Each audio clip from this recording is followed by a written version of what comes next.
Hey everyone, Chef Jean-Paul Bourgeois here, the editor-at-large of Louisiana Cookin magazine. We've all made steaks before, grilled, roasted, broiled, in a skillet, and so on. I'm gonna show you how I grill my steak, but also level it up by topping it with a crab meat bernaise. Let's get to work. Our fire is lit on the grill. While those embers get perfect, we're gonna come inside and make this bernaise sauce. Now we're gonna spice up that bernaise sauce a little bit with some fresh lump crab meat for a crab meat bernaise, which is gonna be absolutely perfect topping for this grilled ribeye. So first thing I wanna do, I have 2 shallots, 3 garlic, and about a cup of picked tarragon. I'm gonna just add that all into a sauce pot here. Shallots as well. And then about a cup and a half of, you can use white wine vinegar. I've used distilled vinegar. You can use champagne vinegar. You can even use apple cider, but I like this white wine vinegar for this recipe. Now I say a cup and a half, but what I really need to happen is I need that to just cover my shallots like that. You see that's ready to go right there. Very simply, I'm just gonna go onto the stove, turn that on high, and let that reduce until there's no more vinegar in sight. I'll show you how I'm gonna use that mixture, but that's really the backbone of this bernaise, is all those flavors that's happening in this pot.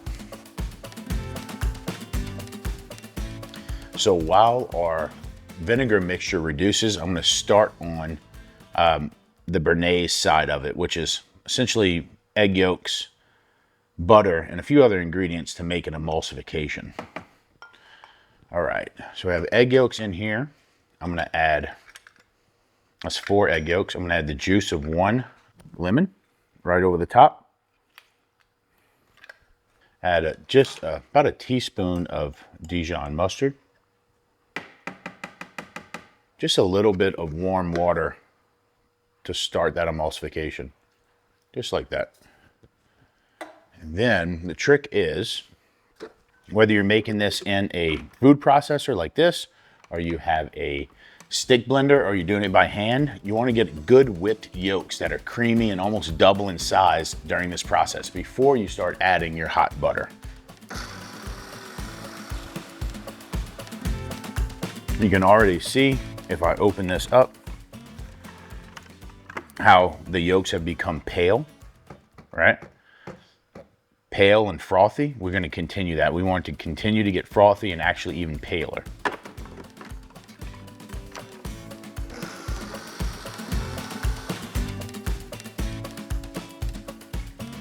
Looking pretty good, kind of doubled in size. Now I've got some hot butter, about a pound of it. From here, that hot butter is going to essentially emulsify and cook these egg yolks simultaneously. So we're going to keep our vinegar going. I have this butter here. We'll pour it into a easy to pour like measuring cup. And now it's going to stay on high. And it's going to stay on high, and I'm going to slowly, little by little, add this butter into the egg mixture. Traditionally, you would use clarified butter, but to be honest, I've done both. I've used clarified, I've left the butter with the milk solids in, and I personally think they work great either way.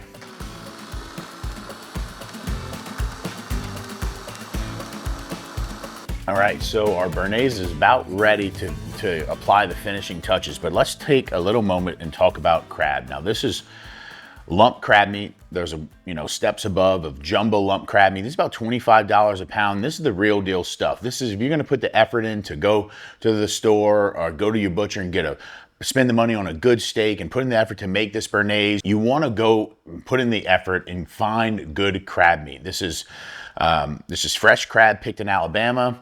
You find a lot of this out of Louisiana, Mississippi, and also the Chesapeake Bay. You want to spend the money to get good crab because it really isn't anything like good quality lump crab meat. So what I'm going to do, I'm going to fold this into my finished bernaise, but I don't want to just put cold crab meat into my bernaise because that's going to break my sauce. We want to warm it up gently in some butter. So I'm just I have a stick of butter right there. I'm gonna melt that down and I'm gonna dump this crab meat and just take the chill off of it, essentially.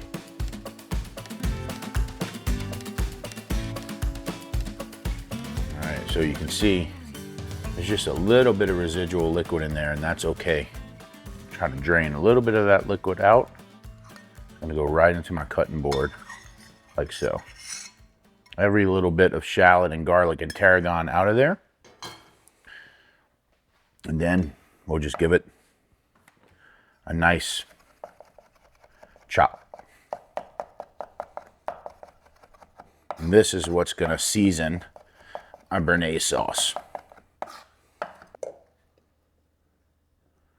That's that emulsified egg yolk and butter. Try to not break it there. Making sure to mix it thoroughly.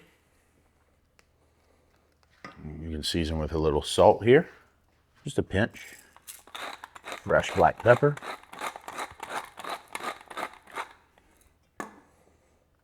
And now we can add our crab meat.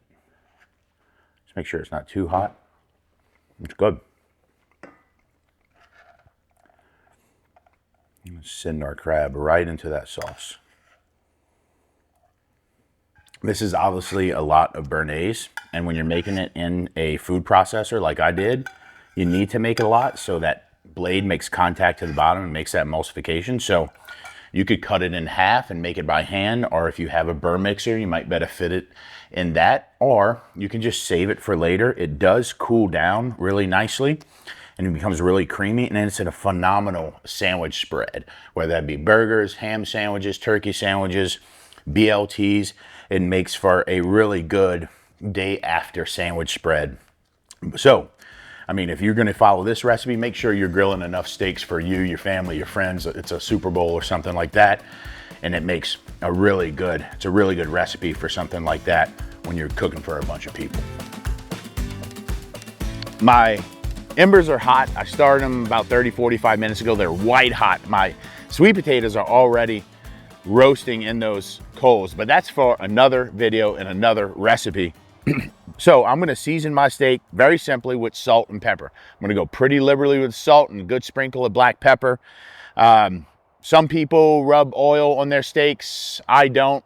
I feel like I want the natural rendering of the fat to do that oiling of the grill grate for me. Another thing I did is I took these steaks out about 45 minutes ago so they can come up to room temperature, at least just have a little chill in them, so I'm not grilling them from straight out the cooler and really cold. That's a really nice little key to getting a well-cooked steak, so you're not fighting that internal temperature of that really cold fridge. So first things first, just give it a little sprinkle of pepper, and I'm gonna do it on all sides. The cut sides here, the larger sides here.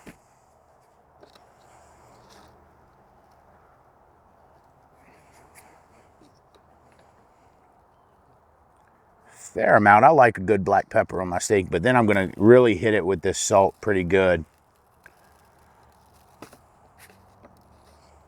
Right on that fat cap on the underside, and of course throughout that whole area. And that's ready to go. Pretty easy, right?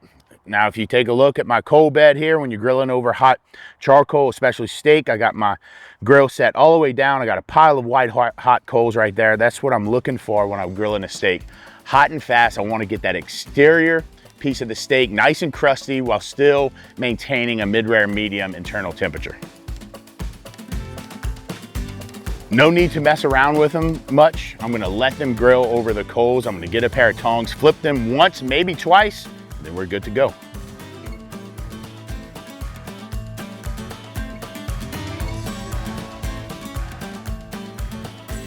All right, we flipped once. They're getting nice and kissed by that fire, but it's time to pull these guys off the grill. One steak, two steak, man, those are gonna rest for a good 10 minutes before we slice into them, but God, I cannot wait to dig in, especially dunked into that crab meat Béarnaise.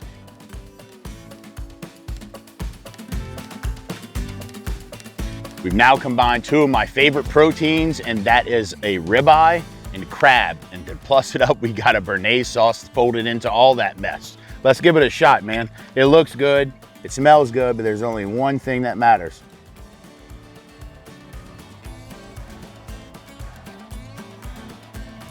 And it tastes like the best steakhouse in America right here in your backyard.